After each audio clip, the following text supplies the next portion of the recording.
Howdy do y'all, this is John, and once again, we are talking about Resident Evil Requiem, the newest video game in the Resident Evil series. And this time, we are talking spoilers. Yes, this is a spoiler talk. This is the first time I've done this in, I think, 4 years. And really, it's because I really wanted to talk about some spoilers for this video game. It's not going to be a play-by-play of everything that goes on in the game. This is just some stuff that I'd like to talk about, including some of my speculations, my own little fan theories as to what happened, and also where the series is going to go after this. In case that wasn't enough to give you a clue, this is an official spoiler warning, because again, I'm gonna talk some spoilers. If you have not played the game yet, do yourself a favor and buy either a Switch 2 copy or a PlayStation 5 copy. Now, getting into it. First and foremost, this game does have a redemption story to Oswald Spencer, the person who created Umbrella. Oswald Spencer, as we all know, he, for the longest time, was considered the big baddie of the series. The most evil character in the series, at least until Wesker proved more evil. But as it turns out, while yes, he did participate in inhumane and illegal experimentations, he did not want to go as far as he did. He had pretty much a literal gun to his head, put there by the connections. When the T-virus was created, apparently, he did not want to use it for bioweapons. Or at least that's the image I got. I know, Grace's report is you can read it now. I have not read it yet. I will correct myself right here if it says otherwise, if I get a chance to read it soon. But apparently, he wanted to atone for his sins, which is undeniable. And his sins were creating the T-virus and releasing it on the world. In doing so, he created this thing called Elpis. Now, anyone who knows Pandora's Box knows what Elpis is. And in this game's case, Elpis is the ultimate cure, an antiviral that will cure practically anything. The connections knew about Elpis, but they thought it was another bioweapon. And that's what the whole game is about, trying to get Elpis before the connections do. Now, when it comes to Leon Kennedy, Leon Kennedy is a great character. Everyone loves him. When reports started coming in prior to this game's release that an older character was going to be in the game, to be quite honest, I was really hoping it'd be Jill Valentine. I know Leon's been goated, and, I'm not going to say he's not one of the best characters in the series, because he is, but my personal favorite has always been Jill Valentine. I've loved Jill Valentine. I think she's an amazing character, and we don't get Jill enough. The last mainline appearance she was in is in Resident Evil 5. However, after playing the game, I do understand why they chose Leon, because, some of the places that they go when they go into Raccoon City, it's not going to be the same if it was Jill Valentine. Raccoon PD, Kendo Gun Store, the Raccoon City Orphanage.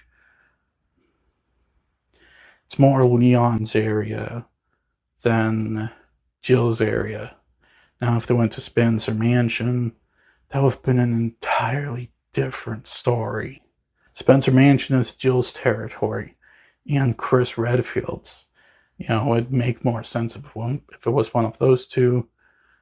Personally, I'd choose Jill, but that's just me.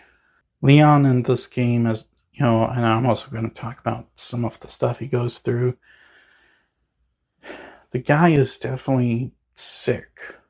He's infected with this form of T virus that acts slowly over a period of years, kills its host, and doesn't even turn them into a zombie. You're just rotted away. You're not, turned into a cannibalistic zombie at all. And that's disturbing.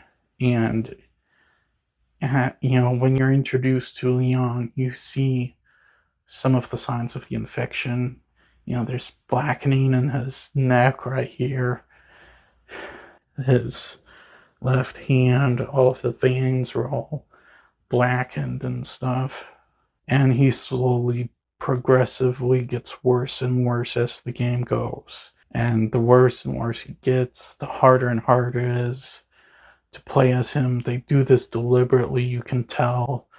And, you just feel bad for the guy. It's a terrible thing for anyone to go through.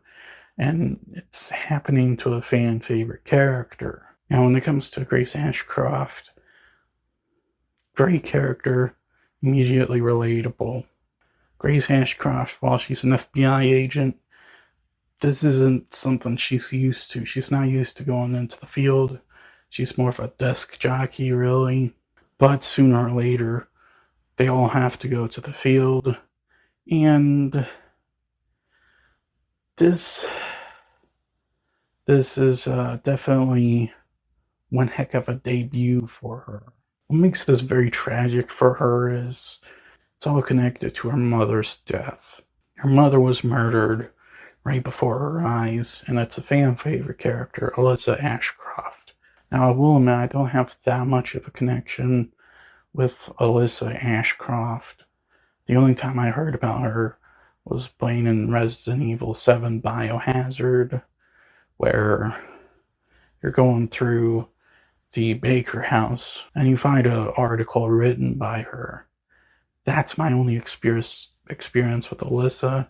But she was in this PS2 exclusive game called Resident Evil Outbreak that I know a lot of people loved, but I was too young to play it. I think it came out when I was like 5. I didn't even know what Resident Evil was at the time.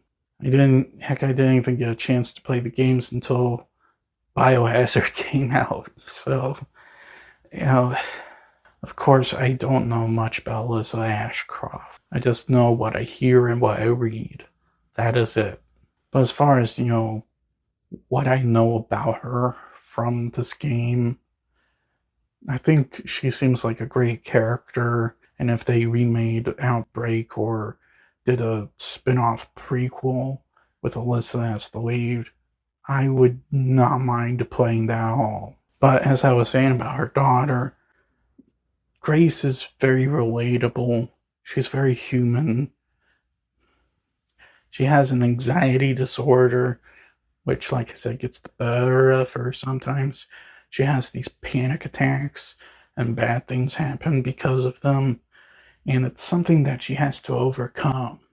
As the game progresses, she does have panic attacks less and less and less. However, she's still panting, stuttering, tripping. It's just that the things that hurt her the most happen less often. And when it comes to the ending, I know there's 2 different endings based on 2 different choices you make, either destroy Elpis or release it. With both versions that I played, the PS5 and the Switch 2, I chose release Elpis. Now, I will admit, I wanted to release Elpis as on one and destroy it on the other. But I had just simply grown so attached to these 2 characters, Leon and Grace, that I really did not want to see either of them die. And I knew for a fact, without anyone spoiling it to me, if I destroyed Elpis, Leon would die. So I don't really know what exactly happens there, but I do know with release Elpis, Leon is cured. This Wesker clone, Xeno, also takes it thinking it's bioweapon. It's not. It's a cure. And he's no longer infected. Talk about being an idiot. Then the main villain, Victor Gideon, walks in, kills Zeno. You have a big boss fight with Victor Gideon as Leon.